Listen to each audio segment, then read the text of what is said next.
You've heard this song. Or maybe this song.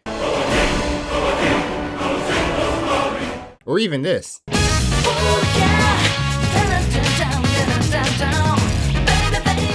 Video game music is much better than some people might realize and should be considered real music along with music you hear in movies, TV, or in everyday life. Today, I'll be talking about some of my favorite soundtracks and briefly break them down to prove this, starting with a recent one. Expedition 33, in my opinion, already has a soundtrack that will be remembered for years to come. I've glazed this game before and I'll glaze it to the day I die, especially with its incredible soundtrack. Composed by... Lord, I apologize if I don't say these names correctly. Composed by Lorien Testa, who is found on SoundCloud of all places, and vocal tracks done by Elise Dupour-Precier. Expedition 33's music is mainly made up of orchestral and classical arrangements, which fits the game's mostly dark and melancholic tone.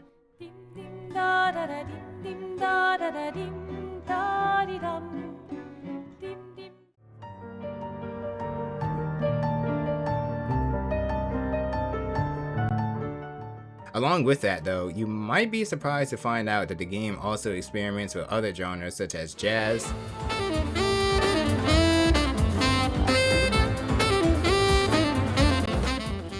and even some experimentation with some electronic and EDM elements.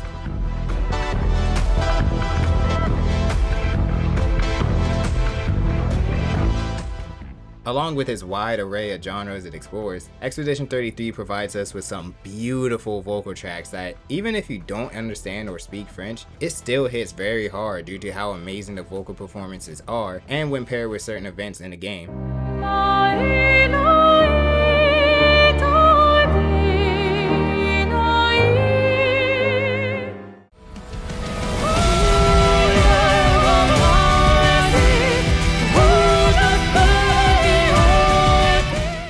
Overall, Expedition 33's soundtrack is definitely an amazing piece of not only video game music, but music in general. Same with the other two soundtracks I'm about to mention. Now, Doom's music is no doubt iconic and a crucial part of video game music, especially with the older games, but once we get to Doom 2016 and Doom Eternal, it's a whole other level. These soundtracks are mainly composed by the legendary Mick Gordon, who you may recognize as he worked on other games such as Wolfenstein, and with rock bands such as Bring Me the Horizon and Motionless in White. Doom 2016 incorporates many elements of rock and metal with its heavy guitar riffs, punchy drums, and heavy amounts of electronic elements, with different kinds of synths that gives it a sort of industrial and chaotic feel that perfectly fits the game's setting and fast-paced gameplay.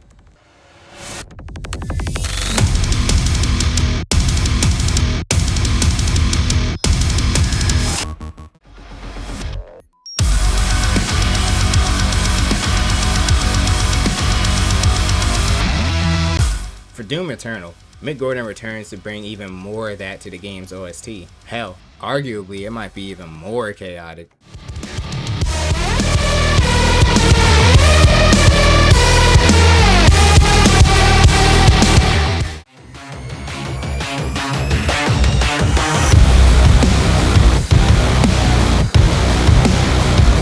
Even the more slower paced tracks in the game are pretty damn memorable, such as with the title screen theme.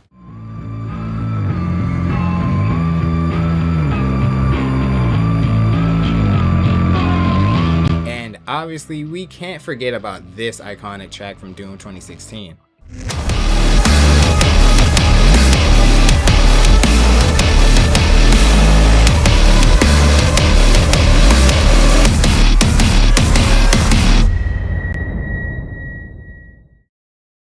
So Doom's soundtrack definitely isn't anything to scoff at either.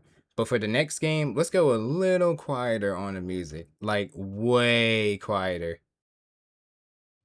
Death Stranding soundtrack is an interesting case where, along with an original OST, there are also some real-world songs in the game. Primarily from the band Low Roar, since Hideo Kojima listened to the band's music and wanted them to be a part of the soundtrack since it matched the game's moody atmosphere so well. And honestly, I could definitely see why.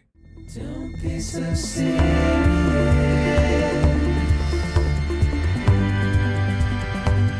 Don't be so serious. The game's soundtrack complements the game's story and often cloudy and rainy atmosphere extremely well, with its heavy experimentation and exploration of genres such as rock, electronic, indie, and even some elements of hip-hop and dream pop instrumentation here and there.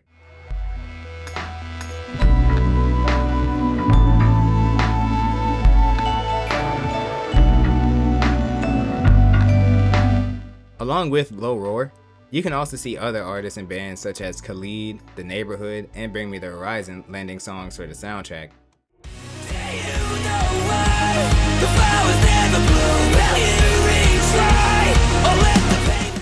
Don't try to change your mind when the blood is on your hands. Shoot me down, I don't wanna remember. The original score isn't anything to scoff at either, since it matches up with the game very nicely as well.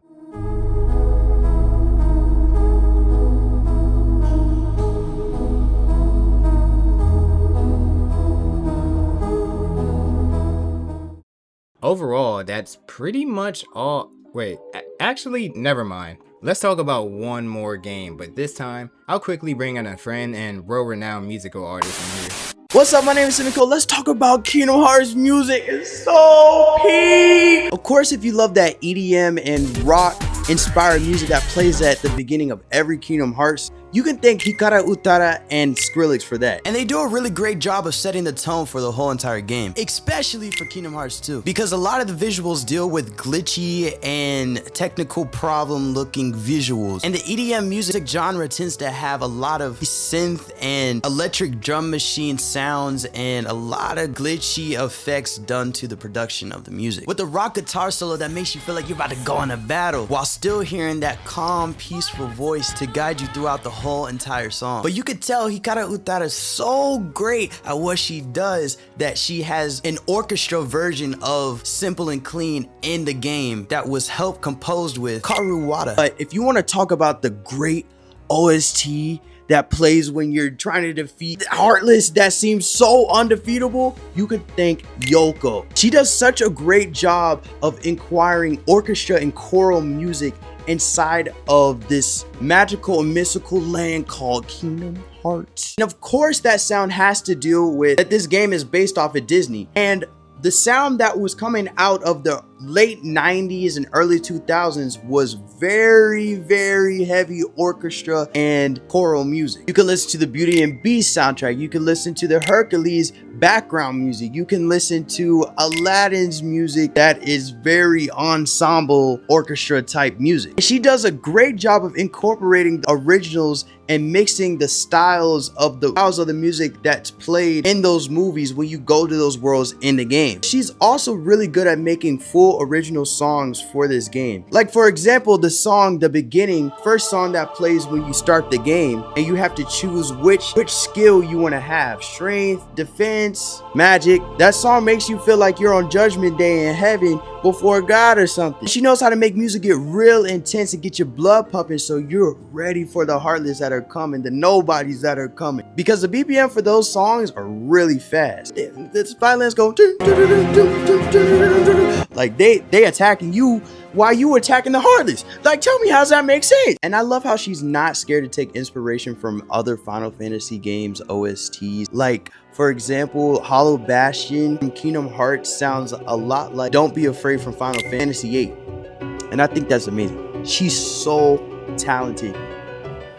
I think that's it, man. I think that's it. Overall, after going through these soundtracks, I hope more people can be more open to the idea that video game music is indeed real music. There are so many amazing video games with amazing music to complement it, so we shouldn't cast it aside like it's something that shouldn't be as equally celebrated as other forms of music. Although some soundtracks are definitely better than others, and to find out which ones, you should definitely check out my tier list video on video game soundtracks. Or if not that, you can go ahead and watch more videos on the playlist right here. Make sure to check out my boy Simico's music as well, since he's also the one that produced the track you're hearing right now.